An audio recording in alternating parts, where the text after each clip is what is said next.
சென்னை அம்பத்தூரில் உணவில் விஷம் வைத்து 7க்கும் மேற்பட்ட திருநாய்களை மர்ம நபர் கொன்றுவிட்டதாக பிரபல சின்னத்திரை நடிகை சந்தியா புகார் அளித்துள்ளார்.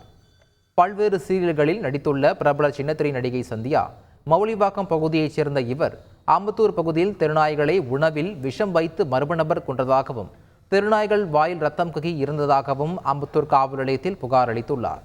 கொடூர செயலில் ஈடுபட்ட நபரை கைது செய்ய வேண்டும் என்றும் அவர் வலியுறுத்தியுள்ளார். இப்படி நாய் கல்லு வச்சு அடிக்கிறது கூட தப்பு. அப்படியே நாய் இந்த மாதிரி அடிச்சு கொள்றதோ விஷம் வச்சு கொள்றதோ இந்த மாதிரி செயல் வந்து இட்ஸ் அ பனிஷபிள் அஃபென்ஸ். இதெல்லாம் கிரிமினல் அஃபென்ஸ்னு நம்ம புரிஞ்சுக்கணும். இதுக்கான கடுமையான தண்டனை நமக்கு கிடைக்கும். சோ தயவு செய்து யாரும் இந்த மாதிரி பண்ணாதீங்க. செய்திகளை உடனுக்குடன் தெரிந்து கொள்ள உடனே சப்ஸ்கிரைப் பண்ணுங்க.